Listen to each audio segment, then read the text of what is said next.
बात समझते हैं सिटीजनशिप किसे कहते हैं, नागरिकता क्या चीज होता है। तो हमारे किसी भी देश में तीन तरह के लोग रहते हैं। या तो कोई नॉर्मल पर्सन रहता होगा जो बाहर से घूमने आया है, जैसे कोई विदेशी ताजमहल को देखने आएगा, वो नॉर्मल पर्सन में आएगा। या तो फिर सिटीजन, जैसे हम देखने चले गए या कोई आम आदमी देखने चला गया तो वो सिटीजन हो गया। अब उसके बाद एक चीज होती है माइनॉरिटी। सिटीजन में ही एक आते हैं माइनॉरिटी। ये क्या होते हैं माइनॉरिटी? तो वैसे लोग जिनकी संख्या बहुत कम है, जिन्हें हम अल्पसंख्यक कहते हैं हिंदी में। अल्पसंख्यक दो आधार पर हो सकते हैं, या तो उस धर्म को मानने वाले लोग कम हो तो उनकी संख्या कम हो गई तो धार्मिक आधार पर अल्पसंख्यक, या फिर भाषाई आधार पर अल्पसंख्यक हो। जैसे हम ताजमहल देखने गए, एक जैन धर्म वाले ताजमहल देखने गए, वो भी अल्पसंख्यक है। हालांकि मुस्लिम भी अल्पसंख्यक है। हिंदू धर्म भी कई कई राज्यों में नॉर्थ ईस्ट में अल्पसंख्यक में आ जाते हैं वो लोग, वहाँ पे भी वहाँ क्रिश्चियन धर्म ज़्यादा है। तो अभी बेसिक हम लोग ये समझेंगे कि सिटीजनशिप यानी नागरिकता क्या होती है। नागरिकता एक विशेष प्रकार का अधिकार है जो देश अपने यहाँ रह रहे लोगों को एक सर्टिफिकेट के रूप में देता है। जैसे आपका वोटर कार्ड जो है ना, वो एक तरह का नागरिकता का बहुत बड़ा प्रमाण हो जाता है। वह देश अपने नागरिकों को हर तरह के अधिकार देता है। उन्हें कानूनी अधिकार है, वो कहीं भी कुछ कर सकते हैं। उन्हें नौकरी का अधिकार है, वो किसी भी पोस्ट पे वो जॉब ले सकते हैं। उन्हें राजनीतिक अधिकार भी है, वो जाके कोई भी पार्टी का चुनाव लड़ सकते हैं, वोट डाल सकते हैं।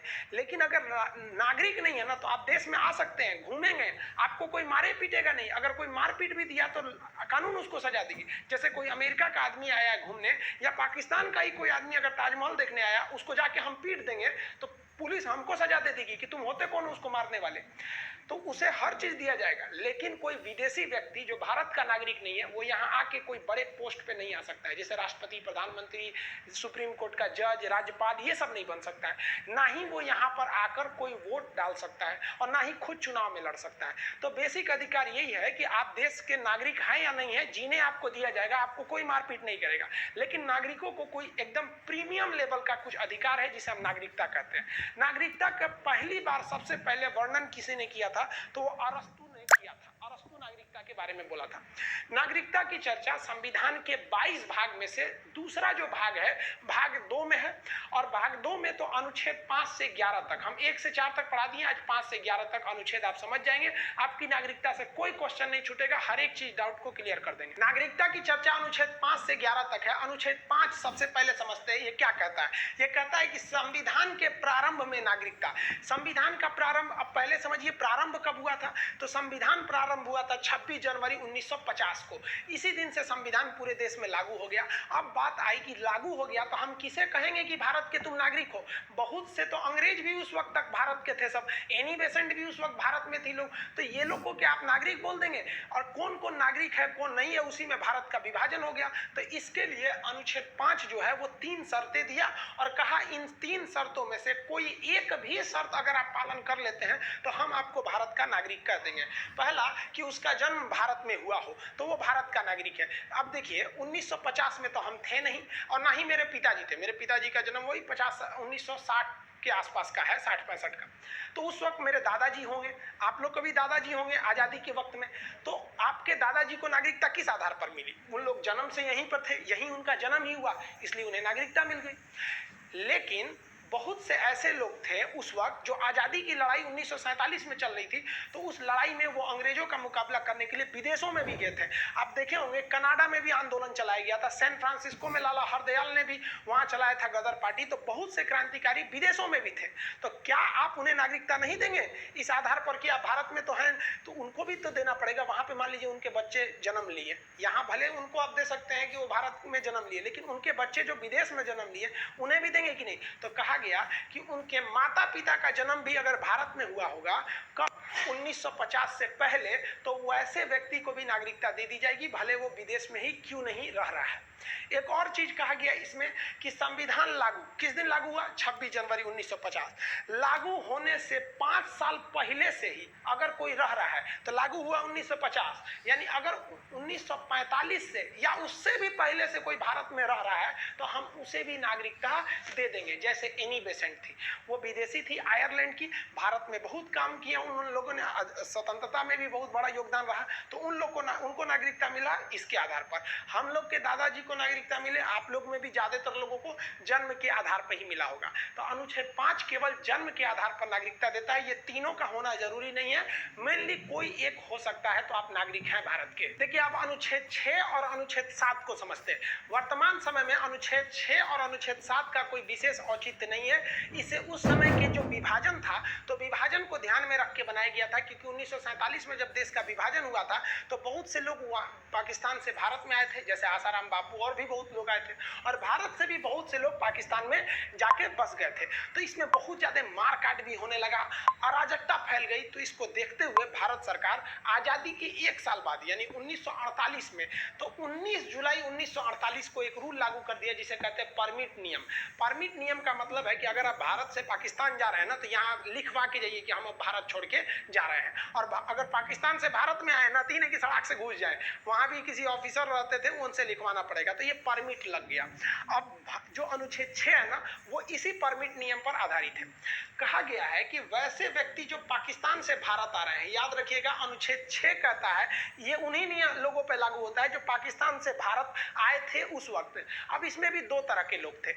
कुछ लोग वैसे थे जो ये परमिट नियम लगने से पहले ही आ गए थे, तो उनके लिए झमेला ही नहीं है, भाई साहब परमिटे नहीं है, घुस जाओ, अब कोई रोक टोक करने वाला नहीं है, घुस जाओ, जैसे ट्रेन में कोई टीटीए नहीं है, घुस जाओ, कोई दिक्कत नहीं है। तो वो लोग जो 19 जुलाई 1948, ये डेट क्यों रखा गया, क्योंकि ये परमिट डेट था, इससे पहले परमिट नहीं था। तो जो इससे पहले आ गए उनको तो टेंशन ही नहीं है, आ जाओ भाई तुम भारत के नागरिक हो गए। लेकिन जब ये परमिट नियम लग गया तो 19 जुलाई 1948 के बाद अगर कोई आता है तब कहा जाता है कि भाई साहब आप जब परमिट आएंगे, अब आप 19 जुलाई 1948 के बाद तो परमिट भरिए, और अभी आप 6 महीना इंतजार कीजिए, परमिट भरने के 6 महीने बाद आपको नागरिकता मिलेगी, इतने आराम से नहीं मिल जाएगी। तो ये बेसिकली उन लोग के लिए था जो पाकिस्तान से आए थे, इसमें भी जो पहले आ गए उनके लोग के लिए कोई दिक्कत नहीं, परमिट के बाद आओगे तो भी दिक्कत नहीं है, बस 6 महीना आपको रुकना पड़ेगा। अभी इस अनुच्छेद का कोई विशेष महत्व नहीं है। देखिए आर्टिकल 6 ये तो बता दिया कि पाकिस्तान से जो भारत आएगा उसे नागरिकता मिलेगी या नहीं, लेकिन भारत से बहुत से लोग भारत को छोड़कर पाकिस्तान चले गए थे,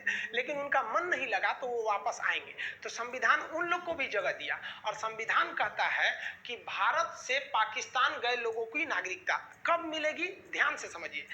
1 मार्च 1947 यानी आजादी के जस्ट पहले, 1 मार्च 1947 के बाद कुछ लोगों को लग गया कि नहीं अब देश का विभाजन हो जाएगा, क्योंकि एक माहौल बन गया था कि देश का विभाजन हो जाएगा। तो उन लोगों ने कहा कि काम करते हैं, जब विभाजन होगा ही तो अभी हम चलते हैं, यानी विभाजन से थोड़ा पहले ही 1 मार्च 1947 को कुछ लोग पाकिस्तान चले गए और वहां जाके बस गए। लेकिन जब विभाजन हुआ और जब मारकाट चालू हुआ तो पाकिस्तानियों ने अपना असली रंग दिखा दिया। तब उनको लगा कि ना हम बहुत बड़ा गलती कर दी, अब भारत लौट आने चाहिए, अब लौट चले। तब ये लोग लौट के आएंगे तो इन्हें नागरिकता दिया जाना चाहिए कि नहीं दिया जाना चाहिए? दिया जाना चाहिए। आप बताइए मित्रों, दिया जाना चाहिए कि नहीं दिया जाना चाहिए? एकदम दिया जाना चाहिए। क्यों? क्योंकि अगर सुबह कोई व्यक्ति अपना घर छोड़ के चला जाता है और गलती एहसास करके शाम को लौट आता है तो उसे भूला हुआ नहीं कहते, भटका हुआ है, वापस आ जाएगा। लेकिन उसे कहा गया कि ठीक है भाई साहब, आप 1 मार्च 1947 के बाद पाकिस्तान चले गए ये सोच के कि आपके लिए एक अलग देश बन ही रहा है, लेकिन अब आप भारत आए हैं, कोई बात नहीं, आइए, लेकिन अब आपको फिर से 6 महीने के लिए रजिस्ट्रेशन भरना पड़ेगा। 6 महीना इंतजार करिए, हम आपको नागरिकता दे देंगे, क्योंकि हम हिंदुस्तानी हैं, हमारा दिल बहुत बड़ा है, वसुधैव कुटुंबकम की संस्कृति यहाँ आदिकाल से चली आ रही है। तो 6 और 7 को अभी के वक्त में आप सीरियसली नहीं लीजिए, ये किसी एग्जाम में नहीं पूछता है, क्योंकि ये उस वक्त की तत्काल स्थिति को कंट्रोल करने के लिए था, अभी इसका कोई औचित्य नहीं बनता है। अब अनुच्छेद 8 क्या कहता है? अनुच्छेद 8 कहता है कि भारत के बाहर रह रहा कोई व्यक्ति है, जैसे मान लीजिए कोई व्यक्ति गया भारत के बाहर, कोई हमारे राजदूत हैं अमेरिका में काम कर रहे हैं, इंजीनियर डॉक्टर लाखों भरे हैं सब, अमेरिका जापान जर्मनी कहीं भी। अब वो वहां है और वहां उनका कोई बच्चा के जन्म हुआ, अब वो बचवा जो छोटका हुआ है वो भारत का नागरिक होगा कि नहीं होगा? तब वो भी भारत का नागरिक होगा।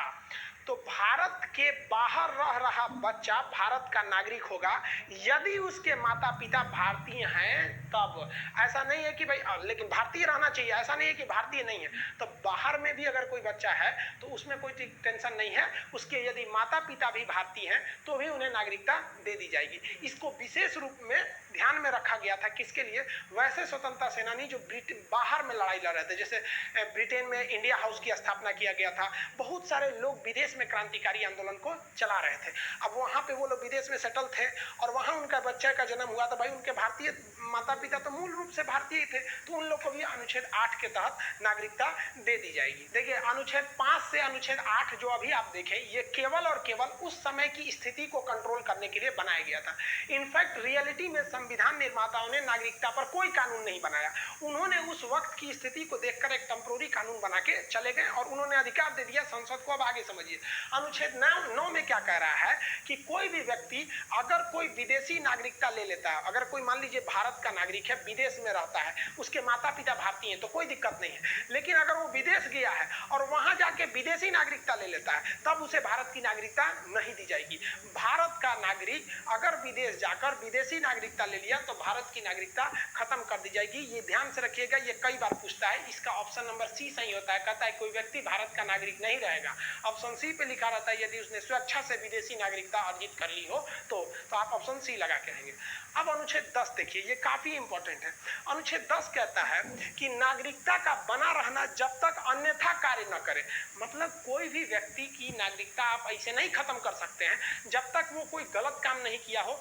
वैसे गलत काम का मतलब संसद ने जिस काम को मना करने को कहा हो, जैसे इंडिया चाइना में युद्ध हो गया, अब आप चाइना के फेवर में जाके बोलिए, भगा देगा आपको, भाग तो तुम नागरिक नहीं है। पाकिस्तान से लड़ाई हो गया, पाकिस्तान जिंदाबाद कहिए, नागरिकता खत्म कर देगा, भागो तुम यहाँ के नागरिक नहीं हो। तो आपकी नागरिकता बनी रहेगी, कोई नहीं छीन सकता है जब तक आप देश विरोधी काम नहीं करते हैं। तो ये बहुत जरूरी था, संविधान वालों ने इसको बनाया, नहीं तो पता चला कि अगर ये नहीं रहता तो धज्जी उड़ा देता है। जैसे मान लीजिए अभी गवर्नमेंट में बीजेपी है, बीजेपी को डर है इसी बात का ना कि कहीं दोबारा कांग्रेस ना आए, तो अमित शाह दिमाग लगाते हैं ससुरा कहीं के जितना कांग्रेस के नेता है नागरिकता खत्म कर दो, चुनाव में नहीं लड़ोगे, जीतेगा कौन? ऐसा हो सकता है कि नहीं हो सकता? या फिर कोई भी, भाई हम किसी एक पार्टी को नहीं कर रहे भाई, अभी ना बीजेपी के पास है, सपोज मान लीजिए कांग्रेस रहती या कोई और पार्टी रहती तो दूसरे पार्टी की राजनीति वही खत्म कर दो, नागरिकता कि भाई कोई नहीं रहेगा, रेस में अकेले दौड़ो, हम ही आएंगे फर्स्ट। तो संविधान वालों ने कहा कि ना ना भाई साहब, आप ऐसे ही किसी व्यक्ति की नागरिकता खत्म नहीं कर सकते। तो आपका नागरिकता का अधिकार बना रहेगा जब तक आप इधर उधर चक्कर पकड़ नहीं करेंगे तब तक। और अनुच्छेद 11 में कह दिया गया है कि नागरिकता संबंधी कानून एक बढ़िया सा कानून संसद बनाएगी और संसद का गृह मंत्रालय। तो अनुच्छेद 11 कहता है कि नागरिकता संबंधी कानून बनाने का अधिकार संसद को है, लेकिन क्वेश्चन पूछेगा संसद के किस मंत्रालय को है, तो गृह मंत्रालय को है, वही होम मिनिस्ट्री इसको बनाती है आपके नागरिकता का कानून। अब आप इसे फटाफट रिवाइज कीजिए एक झटके में। देखिए अनुच्छेद 5 क्या कहता है? प्रारंभ में नागरिकता जिनका जन्म हुआ उनको मिल गया। 6 क्या कहता है? पाकिस्तान से जो भारत आया उसको दे दीजिए। 7 क्या कहता है? जो गलती से पाकिस्तान चल गया था वापस आएगा, वह इंडियन जो पाकिस्तान से वापस आ जाएगा उसे भी मिल जाएगा। 8 क्या कहता है? विदेश में रहने वाले लोगों को भी नागरिकता दी जाएगी बशर्ते उनके माता पिता भारतीय हों। और 9 क्या कहता है? तो अगर विदेश में जन्म लिए हैं, माता पिता भले भारतीय लेकिन वहां का अपना लिए तो गए, क्या कहते हैं लगी सटल तो गई, यानी विदेश में सट गए तो यहाँ का चल गए। तो 9 वाला कहता है सटल तो गई। 10 कहता है नागरिकता का बना रहेगा, आपको कोई नागरिकता नहीं छीनेगा। 11 कहता है कि संसद का जो गृह मंत्रालय है वो नागरिकता का कानून बनाएगा। अब यहाँ से समझिए, यहाँ मेन कहानी शुरू होता है। संविधान वालों ने नागरिकता का कानून वही बनाया था जो उस समय विभाजन हो रहा था उसको ध्यान में रखते हुए, लेकिन उन्होंने संसद को अधिकार दिया था कि भाई अब आप अच्छे से सोच समझ के बनाइएगा। तो संसद ने पहला नागरिकता अधिनियम 1955 में लाया था। क्वेश्चन पूछेगा कि नागरिकता देने लेने का विस्तृत जानकारी क्या मूल संविधान ओरिजिनल संविधान में था? नहीं। पहली बार अधिनियम कब आया? 1955 में। अब 1955 के बाद ऐसा तो हो नहीं सकता है कि आप कोई भी चीज परफेक्ट बना सकते हैं। दुनिया का कोई भी चीज परफेक्ट नहीं हो सकता, उसमें हमेशा सुधार की जरूरत रहती है। तो जो 1955 में बनाया गया था उसमें कुछ कमियां थी जिसे 1986 में सुधारा गया। तो क्वेश्चन कहेगा नागरिकता में पहली बार सुधार कब हुआ था? तो 1986 में। लेकिन नागरिकता का कानून पहली बार कब आया था? तो 1955 में जो पहला अधिनियम आया था, लेकिन सुधार पहली बार 86 में, फिर 92 में सुधार हुआ, 2003 में हुआ, 2005 में हुआ, थोड़ा मोड़ा सुधार 2015 में भी हुआ था, और 2019 में तो एनआरसी वाला चीज आया, बड़ा लंबा चौड़ा है, उसको तो विस्तृत समझेंगे हम लोग। तो अभी हम लोग एक एक करके समझते हैं। नागरिकता अधिनियम 1955 जो है वो आपको 5 विधियों से नागरिकता देता है। कहेगा संविधान में कितने प्रकार से नागरिकता ले सकते हैं, तो 5 टाइप का। किस अधिनियम के तहत? 55 के तहत। अब हम उन 5 को समझते हैं। सबसे पहला होता है जन्म के आधार पर। यह बड़ा फालतू कानून बनाया गया था, एकदम रियल बोल रहे हैं, बिना सोचे समझे इस कानून को बना दिया गया, फालतू कानून। जन्म के आधार पर कहा गया कि कोनो भारत में आके जन्म ले लेगा ना तो भारत का नागरिक हो जाएगा। ससुरा पाकिस्तानी सब इसका मिसयूज करने लगा, सब 8-8 गो पत्नी रखा सब, और क्या करता था, सबको लोड कर देता था सब, अब भारत में छोड़ देता था सब, वो सब आके यहाँ डिलीवरी हो जाता था उन सबको। अब हमारा कानून है कि भारत में जन्म लेगा किसी का भी बच्चा, वो भारत का नागरिक होगा, और ससुरा बड़ा होकर आतंकवादी बन जाता था, धाए धाए धाए धाए बम चलाता था। अब कहे से रे ससुरा तो बड़ी दिक्कत हो गया। भारत सरकार की नींद खुली, सोचिए कितना साल बाद, 55 में ये कानून बनाया है, और 31 साल बाद 86 में समझ में आया कि भाई साहब गलती हो गया, ये क्या हो गया यहाँ पर। आप ही बताइए गलत कानून था कि नहीं? भारत में जन्म, सोचो कोनो प्रेग्नेंट औरत इंग्लैंड से आई, ताजमहल देखने आई, ओहो ताजमहल है, तब तो पता चला 1 हफ्ता में लड़का हो गया उसका आगरा में, अब वो इंग्लैंड का नहीं भारत का नागरिक होगा। तो भाई इसमें पहले था कि किसी को भी दे दिया जाएगा, लेकिन सरकार अपनी गलतियों को समझी और धीरे धीरे ही सुधार आता है। हम लोग एक गुलाम थे, आजादी मिला तो क्या चाहते हैं, एक के बार आप आइंस्टीन बन जाइएगा। तो 1986 में हम लोगों ने एक नियम बना दिया। नियम ये बनाया कि जो बचवा जन्म ले रहा है ना भारत में, उसकी माता या पिता में से कोई ना कोई एक कम से कम भारतीय रहना चाहिए, तभी हम उसको देंगे नागरिकता, नहीं तो अच्छा हुआ, मिसयूज थोड़ा कम हुआ इससे। इसके बाद इसमें एक और सुधार किया गया 2003 में कहा गया कि देखिए माता पिता में से कोई एक नागरिक होनी चाहिए, लेकिन दोनों की नागरिकता वैलिड होना चाहिए, इनवैलिड नहीं होना चाहिए। मतलब धोखे से नागरिकता नहीं अर्जित करिए। कैसे? ध्यान से समझिए। पाकिस्तानी कैसे मिसयूज करने लगे सब। भारत की कोई महिला है, ठीक है, कश्मीर उश्मीर की कोई महिला, अब पाकिस्तान का कोई लड़का है, वो आया घूमने के बहाने, झूठे पहले से सब कुछ पहले से प्लानिंग चलती थी, घूमने के बहाने आया 6 महीना का वैलिडिटी लेके कि हम स्टूडेंट हैं, पढ़ने आ रहे हैं या घूमने आ रहे हैं, यहाँ भारत की किसी महिला से शादी कर लिया, और उससे जो बच्चा जन्म लिया, अब वो बचवा क्या हो गया, भारत का नागरिक, क्योंकि भाई उसकी माता तो भारतीय थी, वो तो पाकिस्तान से आया था। तब 2003 में ये और गलती को साबित कर दिया गया कि भाई अगर कोई विदेशी इनवैलिड तरीके से है ना, तब नहीं लेंगे। अभी 2003 में कहा गया है कि वह बच्चा जो भारत में जन्म ले रहा है, उसके माता या पिता में से कोई एक भारत का नागरिक हो, साथ ही साथ दोनों के पास वैलिड डॉक्यूमेंट हो। ऐसा नहीं कि आप स्टूडेंट बन के आए थे या बाप बन गए, ये सब चीजें नहीं चलेगी। तो शुरुआती बहुत वाहियात कानून था, धीरे धीरे हम लोगों ने सुधार कर लिया, अभी इसमें कोई दिक्कत नहीं है। अब दूसरा प्रकार समझते हैं नागरिकता लेने की, वंश के आधार पर। वंश के आधार पर क्या है, हम सबको किस आधार पर नागरिकता मिली है, जरा सोचिए तो। वंश के आधार पर ही तो मिला है। हमको नागरिकता कैसे मिले? मेरे पिताजी भारतीय थे, मेरे पिताजी को नागरिकता कैसे मिले? उनके पिताजी नागरिक थे। तो हमें लगता है कि 99% जो यूथ है, मतलब जो यंग एज के जितने लोग हैं, लोग जो आजादी की लड़ाई नहीं देखे हैं, मतलब अभी है, उन सबको वंश के आधार पर ही नागरिकता मिली होगी। लेकिन इसमें भी एक चीज देखिए, इसका एक सबसे बड़ा एग्जांपल बताते हैं। एगो करीना कपूर, उसका शादी हुआ सैफ अली खान से, उसका लड़का हुआ इंग्लैंड जाके, तो ये बताइए, तो भारत में तो हुआ नहीं, लेकिन उसका वंश